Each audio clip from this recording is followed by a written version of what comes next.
மாதா தொலைக்காட்சியின் பிரியமான சொந்தங்களே, இல்லம் என்பதே ரொம்ப அழகானது. அழகானது என்றாலும் கூட அதில் நிறைய போராட்டங்கள், நிறைய எதிர்பார்ப்புகள், ஏமாற்றங்கள். இதை கடந்து கடவுள் என் கூட இருக்கிறாரு அப்படிங்கிற நம்பிக்கை இன்னும் இன்னும் நம்முடைய வாழ்க்கையை அழகாக மாற்றிக்கொண்டே இருக்கிறது. அந்த வரிசையில நம்முடைய மாதா தொலைக்காட்சியின் வழியாக இல்லத்தில் இறையாட்சி என்கிற இந்த அற்புதமான நிகழ்ச்சியின் வழியாக உங்களை சந்திப்பதில் நாங்கள் மிகுந்த மகிழ்ச்சி அடைகிறோம்.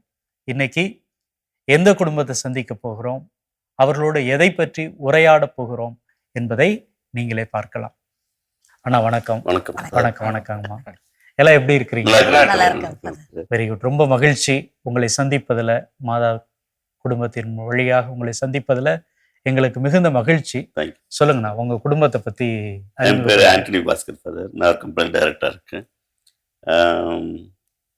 எனக்கு அந்தோனியார் ரொம்ப பக்தி ஜாஸ்தி. அந்தோனியார் கூட தான் எப்பொழுதுமே பயணம் பண்றது. அவர் வழியே நிறைய புதுமைகள் நடந்திருக்கு எனக்கு. ஓகே. அது ரொம்ப விவரிக்க முடியாததெல்லாம் நடந்திருக்கு வாழ்க்கையில. நாங்கள் ரொம்ப அந்த டவுன் இப்படி வந்தவங்க. எப்பொழுதும் இருக்கும். ரொம்ப மகிழ்ச்சிங்கண்ணா. உங்களை பத்தி. என் பேர் ஜோனா மார்கரெட், ஹவுஸ் ஒய்ஃப். மேரேஜ் ஆனதுக்கு அப்புறம்லேருந்து நாங்கள் இங்கே புளியகுளம் தான் என்னோட பங்குங்க. அதுக்கு முன்னாடி நான் காற்று சர்ச்சில் இருந்தோம். நாங்கள் எனக்கு ஒரு பொண்ணு ஒரு பையன், 2 பேருக்கு எல்லாம் மேரேஜ் ஆகிட்டு எல்லாம் செட்டில் ஆகிட்டாங்க. ஒரே சமாதான சந்தோஷமாக இருக்காங்க. ஓ, அற்புதம். உங்களை பற்றி. என் பேர் ஜோ ஆண்டனி. நான் பிஸ்னஸ் பண்ணுறேன். விகேசி வாக்ரூ செப்பல்ஸ் ஜாப் ஒர்க் வெண்டராக இருக்கும். அது போக யுனைடெட் சொல்லிட்டு ஒரு பேக் மேனுஃபேக்சரிங் கம்பெனி ஸ்டார்ட் பண்ணியிருக்கோம். இப்போ ரீசெண்டாக ஓன் பிராண்டில் பண்ணிட்டு இருக்கோம். இப்போ ஜீசஸ் இது ரொம்ப பிளெஸிங் ரொம்ப ஜாஸ்தி. அதே மாதிரி அந்தோனியார் மாதாவுக்கு ரொம்ப பக்தி உள்ள பையனாக இருப்பேன். சொல்லுங்கண்ணா, உங்களோட பாயிண்ட் ஆஃப் வியூவில் இறையாட்சி அப்படின்னா என்ன சொல்லுவீங்க? அது அனுபவப்பட்ட நல்ல தெரியும் சார். அனுபவத்தில் பண்ணியிருக்கோம். எப்போல்லாம் நம்ம விலகி போகிறோமோ அப்போலாம் அந்த மாதிரி ஒரு மேகம் மாதிரி நமக்கு சூழ்ந்துடும். அப்போ என்னென்னா நம்ம நிறைய ப்ரேயர் பண்ண பார்ப்போம். நான் டெய்லி ப்ரேயர் பண்ணுறவங்க சில சங்கடத்தில் நம்ம ப்ரேயர் பண்ணாமல் தவிர்த்துட்டு போகும்போது நம்ம நிறைய அந்த ஒரு வைப்பே இல்லாமல் இருக்கும். அப்புறம் மறுபடியும் ஸ்டார்ட் பண்ணுறோம் ப்ரேயரை. அது பண்ணும்போது நமக்கு தெரியுது கடவுள் எப்படி நம்ம வச்சிருக்காரு அப்படின்னு. எல்லாம் அனுபவிச்சு உணர்ந்துருக்கேன். ரொம்ப அழகாக சொன்னீங்க. சொல்லுங்கம்மா, உங்களுடைய பார்வையில இறையாட்சி அப்படின்னா என்ன? கடவுளுடைய நம்பிக்கை அதிகமாக இருக்குங்க ஃபாதர். எவ்வளவோ சோதனைகள் எங்களுக்கு வந்திருக்கு. அதனால நாங்கள் ஜெபத்தை கைவிடுறது இல்லை. அந்த ஜெபத்தின் வழியாக இந்த குடும்பம், பிள்ளைகள் ஒற்றுமையுடன் சமாதானத்தோடு இருக்கும். மெயினாக ஹஸ்பண்ட் அவர் இல்லைன்னா நாங்கள் இல்லை. நான் அந்த அளவுக்கு எங்களை எல்லாத்தையுமே உயர்த்தி இருக்காரு. அவருடைய இதுதான் எங்களுடைய மெயினாக கடவுள். அந்தோனியார் பக்தி. நாங்கள் குடும்ப ஃபேமிலியே அந்தோனியார் பக்தியில் இருக்கோம் நாங்கள். குட். உங்களை பற்றி அறிமுகம் பண்ணிக்கங்க. வணக்கம் ஃபாதர். என் பேர் ஸ்னோயி மரியா. நான் எலக்ட்ரானிக்ஸ் அண்ட் கம்யூனிகேஷன் இன்ஜினியரிங் படிச்சிருக்கேன் ஃபாதர். திருமணத்துக்கு அப்புறம் நானும் ஹஸ்பண்டும் சேர்ந்து பிஸ்னஸ் பார்த்துட்டு இருக்கோம் ஃபாதர். நான் மாதா மேல ரொம்ப பக்தி ஜாஸ்தி ஃபாதர். சின்ன வயசுல இருந்தே மாதா, செயின்ட் பியோ, அப்புறம் அந்தோனியார் மேல நிறைய புதுமைகள் நடந்திருக்கு ஃபாதர். 1 இல்லை 2 இல்லை, பல புதுமைகள் நடந்திருக்கு. நிறைய சோதனை வந்தாலும் அந்த நேரத்துல கடவுள் ஏன் என்னை மட்டும் இப்படி பண்றாரு அப்படின்னு நினைச்சாலும் திரும்பி அதுல எந்திரிச்சு வரக்கூடிய பலனை கொடுக்கறது கடவுள் தான். அதனால திருப்பி நான் அவர்கிட்ட இன்னும் அவர் அன்பு செஞ்சு அவர் மேல ரொம்ப நம்பிக்கையா இருக்கேன் ஃபாதர். Very good. உங்களுடைய பார்வையில இறையாட்சி அப்படின்னா என்ன? என்ன இது வந்தாலும் கடவுளை விட்டு விலகாம இருக்கிறது நம்புறேன் ஃபாதர். சரி. இப்போ இல்லத்தில் இறையாட்சி அப்படிங்கிற இந்த நிகழ்ச்சியின் வழியாக சில விழுமியங்களை, கடவுளுடைய விழுமியங்களை நம்ம மக்களுக்கு அறிவிச்சுக்கிட்டு இருக்கிறோம். உங்களுடைய வாழ்க்கையில அந்த இறையாட்சியின் விழுமியங்கள், மன்னிக்கிறது, அன்பு செய்கிறது, மற்றவர்களை ஏற்றுக்கொள்றது, பகிர்ந்து வாழ்றது, இதெல்லாம் குடும்பத்துல உங்களால் நடைமுறைப்படுத்த முடிகிறதா? இல்லை வெளியில நீங்க குறிப்பா பிஸ்னஸ்ல இருக்கும் பொழுது அப்படிப்பட்ட அந்த இறையாட்சியின் விழுமியங்களை எப்படி பார்க்குறீங்க? உங்களால் செயல்படுத்த முடியுதா? அது பேசிக்காக நம்ம கீழேந்து வந்ததுனால எல்லாத்தையுமே எதிர்பார்ப்பு இல்லாமல் ஏற்றுக்கிறோம். நிறைய ஏமாற்றங்கள் இருந்தாலுமே நாங்கள் வந்து ஏற்றுக்கிற பண்பு எப்படியோ வந்துச்சு. ம். அது எப்படி வந்துச்சுன்னா, சில சமயங்கள் நம்ம வந்து படிக்கிறது, பைபிளில் படிக்கிற வசனங்கள் அதெல்லாம் சில சமயம் தெளிவாக நமக்கு வருது. அப்போ அதை நினச்சிட்டு அந்த காரியத்தை மறந்துடணும். அப்படி அது பெருசாக நம்ம மனத்துக்கு எடுத்து போகிறதில்ல. ம். அது இன்னையோட நைட்டோட முடிஞ்சிச்சு. நாளைக்கு காலையில் ஃப்ரெஷ்ஷாக ம். நமக்கு என்ன தேவையோ அது மட்டும் பண்ணிட்டு போகிறோம். அதனால் அதை பற்றி அவங்கள பார்த்தாலும் கூட வெறுக்கிறதில்ல. எப்படி இருக்கீங்க, நல்லா இருக்கீங்களா, அண்ணன் தம்பி சண்டை போட்டுட்டாலும் இங்கே பார்த்தா அவங்ககிட்ட நல்லா இருக்கேன், நல்லா இருக்கோம், ம். பேசாமல் போயிட்டு அவனை அடுத்தவங்க கேட்பாங்க இன்னும் பேசுறது இல்லையா அப்படின்னு சொல்லிட்டு அந்த டாபிக் போகாமல் பார்த்துக்கிறோம். ஓ, அப்போ வந்து நிறைய நேரங்கள்ல மன வருத்தங்களை கடந்து போறீங்க. ஆமாம், கண்டிப்பாக. ஆ, இப்போ உங்களுடைய வாழ்க்கையில இப்போ அண்ணா சொன்னாரு கடந்து போயிடுறேன் அப்படின்னாரு. ஆனா அதுக்குள்ள இருந்து அவங்கள ஏற்றுக்கொள்ளணும், புரிந்து கொள்ளணும் அப்படின்னு நீங்க ஏதாவது முயற்சி செஞ்சிருக்கிறீங்களா? நானும் இந்த குடும்பத்தில் நிறைய முயற்சிகள் பண்ணியிருக்கேன் ஃபாதர். எவ்வளோ பிரச்சனைகள் நம்ம குடும்பத்திலேயே இருக்குங்க. அதை வந்து திருப்பியும் வந்து அது பெருசுப்படுத்தாம என்னை நானே சரி பண்ணி, பிள்ளைகளையும் சரி பண்ணி, குடும்பத்திலையும் சரி பண்ணி, வரவங்க கிட்ட அன்பாகவும் அனுசரணையாகவும் இருக்காங்க. ம், ம். உங்களுடைய கணவர்கிட்ட உங்களுக்கு ரொம்ப பிடிச்ச விஷயம் அப்படின்னா என்ன சொல்லுவீங்க? லவ், அன்பு. ம். நீங்க உங்க மனைவிட்ட ரொம்ப பிடிச்சமான விஷயம் அப்படின்னா என்ன? எங்கள் ரெண்டு பேத்துக்கும் ஒரே டேஸ்ட் தான் ஃபாதர். இப்போ ம், நான் என்ன நினைக்கிறேனோ அவள் நினைக்கிறேன் செய்திருக்காரு. எனக்கு வேணுங்க செய்வா. ம், அது எப்படியோ கடவுள் பொருத்தமாக கொடுத்துட்டாரு அப்படி. ம், ஆனால் எப்பொழுதுமே நான் செய்கிறப்ப தான் இருக்கும், ஆனால் அவளுக்கு பிடிச்சிருக்காரு. ம். அது அப்படியே இது ஒரு பாண்டிங் அப்படி வந்துருச்சு. உங்களுடைய வாழ்க்கையில மற்றவங்கள மன்னிக்கணும், ஏற்றுக்கணும் அப்படிங்கிற அந்த விஷயங்கள் ஒழுங்கா செய்ய முடியுதா? சில நேரங்கள் அது வந்து தவறிடுதுங்க. ம். அப்ப நம்ம அதை பேசி அவங்க கிட்ட கோவப்படணும்னு அந்த ஒரு இது வரும். ஆனா அவங்கள பார்த்த உடனே அதெல்லாம் மறந்து அவங்கள வந்து நான் ஏத்துக்கிறேங்க. Very good. ஏத்துக்கிறேன். இப்போ உங்களுடைய இது வந்து பார்த்தோம்னா நீங்கள் ஏறக்குறைய ஒரு இளைய தலைமுறை. அப்பா வந்து கொஞ்சம் நமக்குன்னு சம்பாரித்து கொடுத்துருப்பாங்க, அதில் நம்மளால் வாழ முடியுது. அப்போ இப்படி இருக்கும்போது உங்களுடைய நண்பர்கள், உங்களுடைய மற்ற சக பணியாளர்கள் இவங்களோட பயணிக்கும் பொழுது இந்த இறையாட்சியின் மதிப்பீடுகள், அன்பு, மன்னிக்கிறது, ஏற்றுக்கொள்கிறது, இது போல் வந்து உங்களுடைய வாழ்க்கையில் எப்படி நீங்கள் பார்க்குறீங்க? அதை கரெக்டாக செய்ய முடியுதுன்னு நினைக்கிறீங்களா? நிறைய நேரத்துல வந்து கரெக்டா போறோம் பாத்து. நிறைய நேரத்துல வந்து கரெக்டா அந்த மாஸ் அட்டன் பண்றதோ இல்லை ப்ரேயர் இல்லை நம்ம வந்து யாருக்காவது ஒரு அட்வைஸ் கொடுக்குறப்ப வந்து பைபிள் படிச்ச வேர்சஸ் எல்லாமே வந்து சொல்லுவோம். சில டைம் இப்போ இருக்கிற சிச்சுவேஷன் ஜென்ரேஷன் படி பார்க்குறப்ப அந்த டைம்ல வரப்போ வந்து அது கடந்து போயிடுறோம் நம்மளே. ஆனால் அது உணர்ந்து இன்னொரு டைம் அவங்களுக்கு சொல்றப்போ வந்து அது நல்லா இருக்கு.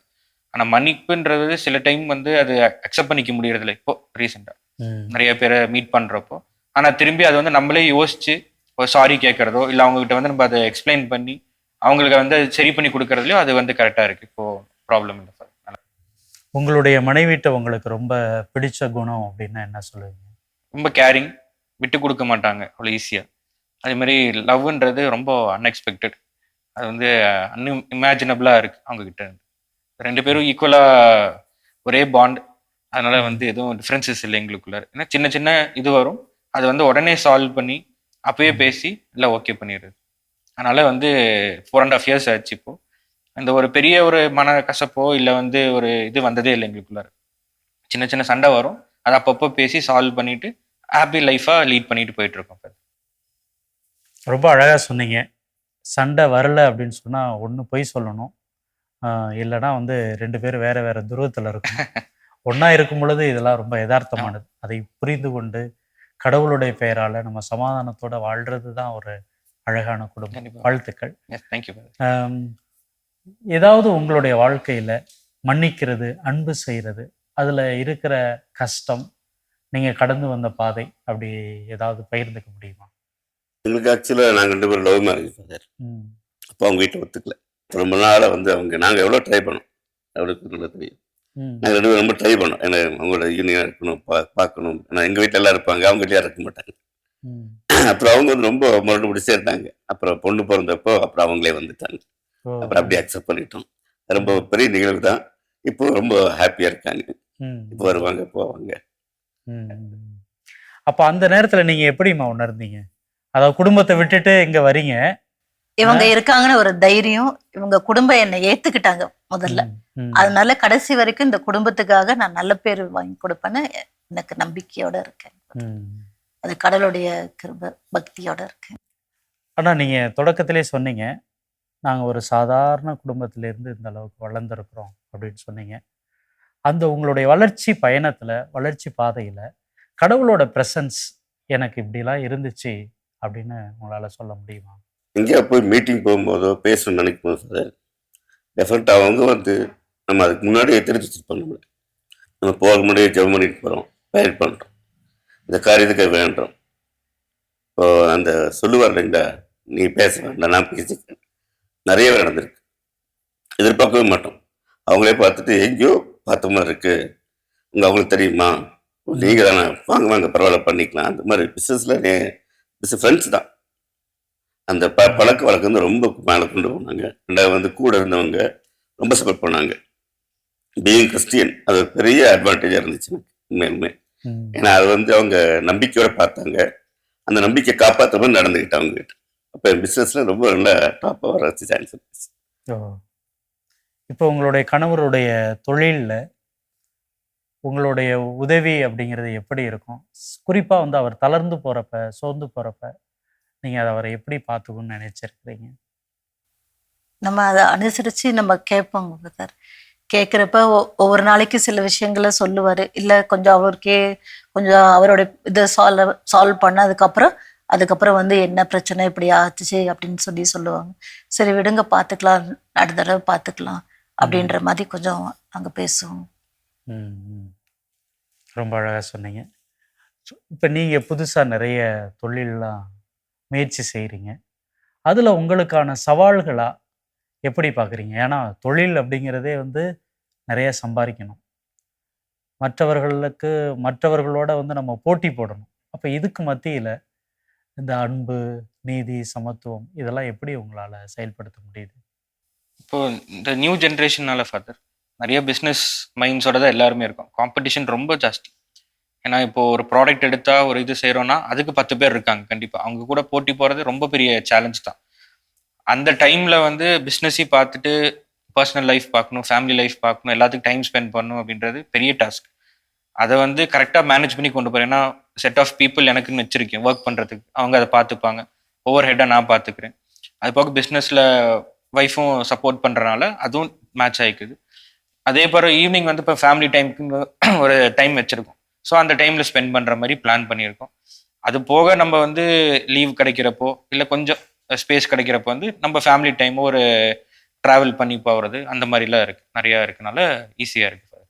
இப்போ அவ்வளோ பிஸ்னஸ்க்கு மத்தியில், அவ்வளோ பிஸி ஷெட்யூல்டுக்கு மத்தியில் உங்களால் ப்ரேயருக்குன்னு நேரம் ஒதுக்க முடியுதா? அதை எப்படி நீங்கள் பார்க்குறீங்க? பிஸ்னஸ் டைம் வந்து 9 o'clock ஸ்டார்ட் ஆகிறப்போ ஃபஸ்ட்டு கொஞ்சம் ஈஸியாக இருந்துச்சு சார். அப்போ நாங்கள் ட்ராவல் பண்ணப்போ நிறைய ட்ராவல், அப்புறம் லேட் நைட் வரனால கொஞ்சம் டைம் இதாச்சு. ஸோ அந்த டயர்ட்னஸ் இந்த தூங்கிடும் சொல்லப்போனால். அப்போது வந்து அந்த ப்ரேயர் டைம் வந்து கொஞ்சம் கம்மியாச்சு. அப்போ நான் முயற்சி எடுத்து நான் சர்ச்சுக்கு போவேன், இல்லை நானே ப்ரேயர் பண்ணுவேன், இல்லை காரில் போகிறப்போ இது வந்து சொல்லுவேன், ப்ரேயர் பண்ணி சொல்லிட்டு போவேன். ஒரே ஒரு நம்பிக்கை என்னன்னு கேட்டிங்கன்னா, ரோசரி வந்து நான் என்னைக்கு போட்டு கழட்டி வைக்க மாட்டேன். அதாவது தூங்க போகிற நேரத்தில் மட்டும் கழட்டி வைப்பேன்.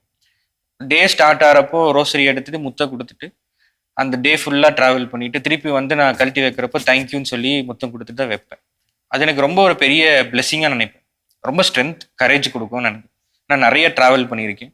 ட்ராவல் பண்ணுற டைம், மீட்டிங்ஸ் போகிற டைம், ஒரு ஜஸ்ட் ஏதோ ஒரு இதுக்காக வந்து கூட டக்குன்னு ரோசரி எங்கே இருக்கும், ஆனால் வந்து இல்லையோன்னு நினச்சிட்டு பார்ப்பேன். பெரிய ஸ்ட்ரென்த் கொடுக்குற மாதிரி இருக்கும். ஸோ அதனால வந்து எனக்கு ரொம்ப சேஃப் அண்ட் செக்யூர்டாக ஃபீல் பண்ணும் எப்போ. உங்களுடைய வாழ்க்கையில் ப்ரேயர் அப்படிங்கிறத எப்படி பார்க்குறீங்க? நான் ரொம்ப பக்தி ஜாஸ்தி ஃபாதர். நிறைய மாதா கிட்ட பரிந்துரை இது ஜெபம் பண்றதுனால நிறைய புதுமைகள் நடந்திருக்கு. 1 2 இல்லை ஃபாதர், நிறைய நடந்திருக்கு. அதுல குறிப்பா இதை நான் ஷேர் பண்ணணும்னு நினைக்கிறேன் ஃபாதர். நான் எப்பவுமே ஜெபமாலை சொல்லுவேன். அது வந்து ரெவரண்ட் ஃபாதர் அலெக்சாண்டர் செல்வநாயகம். அவரு வந்து நான் 11th படிக்கும்போது அவர் பாரிஷ் பிரீஸ்டா இருந்தாரு.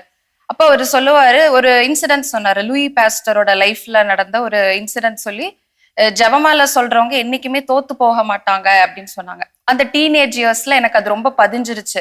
நம்ம லைஃப்ல நம்ம சக்சஸ்ஃபுல்லா இருக்கணும்னா நம்ம கண்டிப்பா ஜெபமாலை சொல்லணும் அப்படின்றது மனசுல ரொம்ப ஆழமா பதிஞ்சிருச்சு. அதனால வந்து நான் எப்பவுமே ஜெபமாலை ஜெபிச்சுட்டே இருப்பேன். இது வந்து ஒரு 2019 ஃபாதர் நான் ஜெபமாலை டெய்லியும் சொல்ல ஆரம்பிச்சப்ப பார்த்தா எனக்குள்ள நிறைய வந்து சேஞ்சஸ் வர ஆரம்பிச்சிச்சு.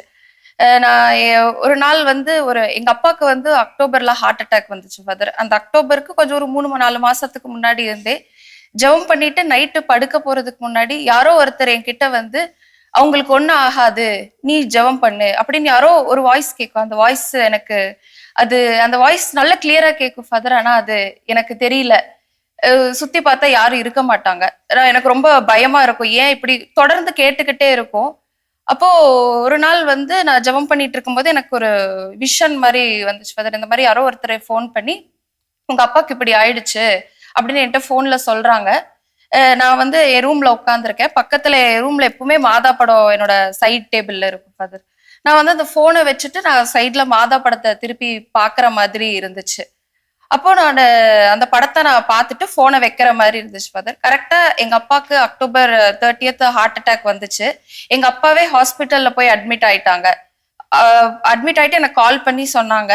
நான் அதே மாதிரி போன் வச்சுட்டு அந்த படத்தை பார்த்தேன். எனக்கு பின்னாடி நடக்க போறது முன்னாடியே வந்து யாரோ ஒருத்தர் என்கிட்ட வந்து சொல்லிட்டே இருக்க மாதிரியே இருந்துச்சு ஃபாதர். அப்புறம் போற வழியில வந்து ஆம்புலன்ஸ் ஆக்சிடென்ட் ஆயிடுச்சு டாடியை கூட்டிட்டு போகும்போது. அப்போ அதுவும் ரொம்ப என்ன எனக்கு இப்படி நடந்துட்டே இருக்கு, ஏன் இவ்வளோ இதா இருக்கு அப்படி சொல்லி ரொம்ப இதா இருந்தேன். எமர்ஜென்சில தான் போய் அவங்களுக்கு வந்து ஏஞ்சியோபிளாஸ்ட் பண்ணி ஸ்டென்லாம் வச்சாங்க. ஆனா இப்ப வரைக்கும் 9 ஆண்டுகள் ஆயிடுச்சு ஃபாதர். இப்ப வரைக்கும் ஆண்டவரோட கிருபையால மாதாவோட பரிந்துரையால ரொம்ப நல்லா இருக்கும் ஃபாதர்.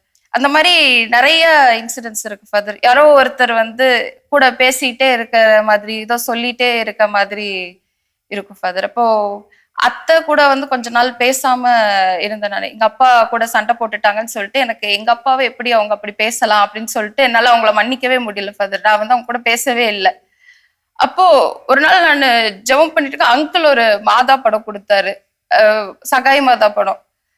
அந்த போட்டோ பார்க்கும்போது எப்பவுமே மனசுக்கு ரொம்ப நல்லா இருக்க மாதிரி இருக்கும் ஃபாதர். அப்போ அது படம் பார்த்து நான் 3 மணிக்கு வந்து 7 Sorrows ரோசரி சொல்லுவேன் பழக்கம் இருக்கு ஃபாதர்.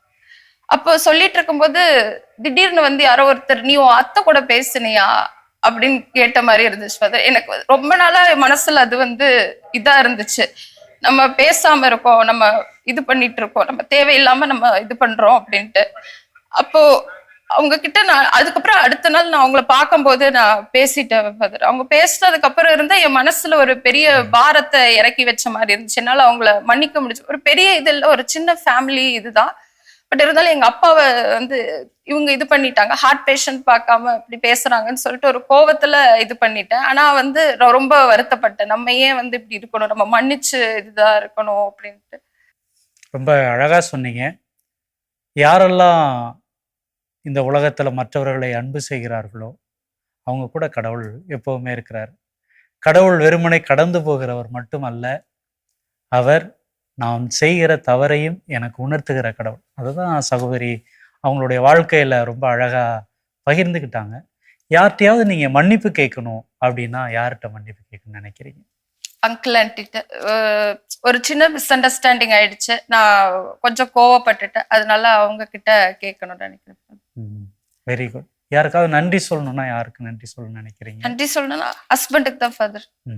ஏன்னா என்ன நடந்தாலும் விட்டு கொடுக்காம கூட இருக்காங்க ஃபாதர். எந்த சூழ்நிலையிலோ எவ்வளோ என்னோட லோவஸ்ட் நிறைய இருந்திருக்கு ஃபாதர். அது ஒவ்வொரு நேரமும் இல்ல பாத்துக்கலாம் அப்படின்னு சொல்லிட்டு கூட இருந்து இது பண்றாங்க ஃபாதர். கண்டிப்பா என் ஹஸ்பண்டுக்கு தான் தேங்க்யூ சார். வெரி குட், ரொம்ப அழகா சொன்னீங்க. ஆனா நீங்க சொல்லுங்க, உங்களுடைய வாழ்க்கையில யாருக்கிட்டையாவது நான் மன்னிப்பு கேட்கணும் அப்படின்னா யார்கிட்ட கேட்கணும்னு நினைக்கிறீங்க? நான் மேக்சிமம் அது வச்சுக்கிறது ஃபாதர். அப்பவே இது பண்ணிடுவேன், சால்வ் பண்ணிடுவேன். ரெண்டாவது தப்பா இருந்தா கண்டிப்பா அப்பவே மன்னிப்பு கேட்டுருவேன். அப்புறம் அது தப்பு இல்லைன்னா அப்புறம் மெதுவாக அவங்க கிட்ட பேசும். அப்புறம் இப்படி இருந்துச்சுன்னா இப்படி சொல்லிதான் நினைச்சேன், தப்பா நினைச்சிட்டு போல இருக்குன்னு அப்ப அப்படியே இது பண்ணுவேன். அந்த மாதிரி ரொம்ப இதாக நான் வச்சுக்கிறது இல்லை எப்பொழுதுமே என் மனசுக்குள்ள. ஏன்னா நிறைய பேர்த்துட்டு பழகிறதுனால எல்லாரும் வேணும் நம்மளுக்கு அப்படிங்கிற எண்ணத்துல அதை அப்பவே இது பண்ணிடுவோம். நீங்க உங்களுடைய வாழ்க்கையில நன்றி சொல்லணும்னா யாருக்கு நன்றி சொல்லணும்னு நினைக்கிறீங்க? நிறைய பேத்துக்கு ஃபாதர், ஒருத்தர் 2 பேர் இல்லை, நிறைய பேர். அது வந்து நிறைய பேர் இறந்துட்டாங்க. அவங்கள எப்பொழுதுமே நம்ம சிறப்பு கொடுத்தோம். ம். மாஸ்டர் நம்ம நினைக்கும் போது கண்டிப்பாக அவங்க பேர்லாம் சொல்லுவேன். எல்லார் பேரும் கண்டிப்பாக சொல்லுவேன். ம். ஏன்னா அந்த அளவுக்கு அவங்க எனக்கு பண்ணியிருக்காங்க. இப்போ இருக்க ஃப்ரெண்ட்ஸ் பண்ணிட்டு இருக்கிறாங்க. நான் நிறைய பேர் சொல்லணும். மேக்ஸிமம் ஃபாதர்ஸ்க்கே நிறைய சொல்லணும். ஏன்னா நிறைய பேர் எனக்கு இது மாதிரி என்கரேஜ் பண்ணி பண்ணி நிறைய இது பண்ண செஞ்சாங்க. ம். ரொம்ப ஹாப்பியாக இருக்கு. ரொம்ப அழகா சொன்னீங்க. அம்மா சொல்லுங்க, உங்களுடைய வாழ்க்கையில நீங்க நன்றி சொல்லணும்னா யாருக்கு நன்றி சொல்லணும்னு நினைக்கிறீங்க? ஃபஸ்ட்டு கடவுளுக்கு. இது வரைக்கும் என் லைஃப்பில் எல்லாமே அவர் வந்து செய்துட்டு வர்றாரு. அவருக்கு முதல்ல தேங்க்ஸ். ரெண்டாவது அவருக்கு. அப்புறம் எனக்கு அழகான பிள்ளைகளை கொடுத்ததுக்கு, மருமகன் எல்லா பிள்ளைகளையும் கொடுத்ததுக்கு கடவுளுக்கு நான் முதல்ல நன்றி செலுத்துறேன். சூப்பர் சூப்பர், ரொம்ப அற்புதம். அதே போல யார்கிட்ட மன்னிப்பு கேட்கணும் அப்படின்னு நீங்க நினைச்சிருக்கிறீங்களா? அப்படின்னா யாருக்கு? அதுவும் இவர்கிட்ட தான் ஃபர்ஸ்ட். நம்ம ஏதோ கோவத்தில் நம்ம வந்து டென்ஷனில் நம்ம பேசிடுறோம். நம்ம ம். அதை நான் ஃபர்ஸ்ட் அவருக்கு நான் வந்து மன்னிப்பு பண்ணிக்கிறேன். ரெண்டாவது வந்து பிள்ளைங்க வந்து கோவத்தில் நம்மக்கிட்ட ஏதோ பேசிடுறாங்க. அது அம்மான்ற ஒரு உரிமையில வந்து அவங்க ஏதோ பேசிட்டு போயிடுறாங்க. பரவாயில்ல, நம்ம பிள்ளைங்க தானே ம். அப்படின்னு சொல்லிட்டு பிள்ளைகளாகட்டும் எல்லாமே, மருமகளோ தனியா பார்க்கல, மருமகனையும் தனியா பார்க்கல, எல்லாம் என் பிள்ளைங்க அப்படின்ட்டு நினைச்சுதான் இன்னும் நான் வந்து பிள்ளைங்க மேல அன்பாவோட இருக்கேன். நம்ம ரோட்ல போறவங்கள்ட்ட வந்து கோவப்பட மாட்டோம். யாரோ ஒருத்தர்கிட்ட கோவப்பட மாட்டோம். யாரோ ஒருத்தர்கிட்ட வந்து நம்முடைய அன்பை வெளிப்படுத்த மாட்டோம். நம்ம பிள்ளைங்கள்ட்ட தான் கோவப்படுவோம். இன்னும் சொல்லப்போனா, நீங்க யார்கிட்ட கோவப்படுறீங்களோ அவங்க மேலதான் அன்பு இருக்குது. அன்பு. அன்பு இருக்குது. அதனால கோபப்படுறது கூட வந்து ஏதோ ஒரு விஷயம், நீ நானும் ஏன் நல்லா தானே இருக்கணும், நீ நானும் சேர்ந்து தானே வாழணும், ஏன் இதை செய்யல அப்படிங்கிற ஒரு உணர்வு தான். அதனால ரொம்ப இணைந்து வாழ்றது, சேர்ந்து வாழ்றது தான் கடவுள் விரும்பினது. அதை நம்ம தொடர்ந்து செய்வோம். சொல்லுங்க நண்பா, உங்களுடைய வாழ்க்கையில நீங்க யார்ட்டையா சாரி கேட்கணும்னா யார்கிட்ட கேட்கணும்? ஃபர்ஸ்ட் சாரி கடவுள்கிட்ட தான் கேட்கணும். நிறைய நேரத்துல மறந்து சில இதனால மறந்து அந்த இது டைம் ஒதுக்காம இருந்ததுன்னா ஃபர்ஸ்ட் சாரி கேட்கறது ஜீசஸ்கிட்ட கேட்கணும். அப்புறம் செகண்ட் சாரி வந்து ஃபேமிலி, ஆப்வியஸாக ஃபேமிலிகிட்ட கேட்கணும். தேர்டாக பார்த்தா ஒர்க்கர்ஸ். நமக்கு ப்ரெஷர் ஜாஸ்தியாக இருக்கும். ஏன்னா நம்ம இன்னொருத்தர் சார்ந்து வேலை செய்கிறப்போ அந்த ப்ரெஷர் வந்து நம்ம ஒர்க்கர்ஸ் கிட்ட காமிக்கிறப்போ அவங்க கிட்ட சாரி. ஏன்னா அவங்க தான் லாஸ்ட் டைம் நம்மளுக்கு ஒர்க் பண்ணி தராங்க. நம்ம கோவப்பட்டு பேசிட்டு அவங்களும் கோவத்தில் போயிடுவாங்க, இருப்பாங்க, சொல்ல முடியாது. அதனால அவங்க கிட்ட சாரி கேட்கணும், கண்டிப்பாக சாரி கேட்கணும். நன்றி சொல்லணும் அப்படிங்கும்போது நன்றி சொன்னாலும் ஃபர்ஸ்ட் கடவுளுக்கு தான் நன்றி சொல்றேன். ஏன்னா நம்ம என்னதான் விலகி போனாலுமே கடைசி அட் எண்ட் ஆஃப் த டே வந்து கடவுள் இல்லைன்னா நம்ம ஒண்ணுமே இல்லை. அது வந்து ரொம்ப நான் நம்புவேன். நம்ம வந்து காலையில ப்ரேயர் பண்ணாம போயிட்டா கூட அந்த நாள் நல்லா இருக்கும், நம்ம பத்திரமா வீட்டுக்கு வந்துடுவோம். ஆனா வந்துட்டு ஒரு தேங்க்யூ ஜீசஸ் சாரின்னு சொல்றப்போ வந்து அது ரொம்ப நல்லா இருக்கும், ரொம்ப ஸ்பெஷலா ஃபீல் பண்ணுவேன். அகெயின் ஃபேமிலி, ஒய்ஃப், அப்பா அம்மா எல்லாத்துக்குமே தேங்க்யூ சொல்லணும். ஒர்க் பண்றவங்களுக்கு எல்லாத்துக்குமே தேங்க்யூ சொல்லணும். ஃப்ரெண்ட்ஸ் எல்லாத்துக்குமே தேங்க்யூ சொல்லணும். கண்டிப்பா. வெரி குட், ரொம்ப அழகா சொன்னீங்க. ஆனா உங்களை பொறுத்தவரை ஒரு கத்தோலிக்க குடும்பம் அப்படிங்கிறது எப்படி இருக்கணும்?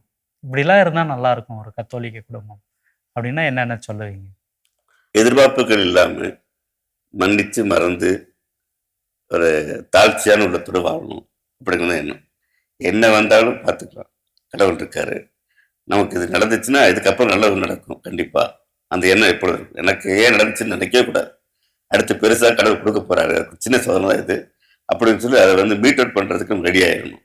அது வந்து நம்ம இதயத்திலிருந்து இருக்கணும். எல்லாமே ஒரு சந்தோஷமோ துக்கமோ எதுவா இருந்தாலுமே அது ஏற்றுக்கூடிய சூழ்நிலை அது வந்து நம்ம கடவுள்கிட்ட நமக்கு கிடைச்சிருக்கு, இது எனக்கு மட்டும் எல்லாத்துக்கும் நடக்கும், இது நம்ம தயாரா இருக்கணும், இருந்து எப்படி வரப்போகணும் அப்படின்னு சொல்லி பார்க்கணும். ரொம்ப அழகா சொன்னீங்க.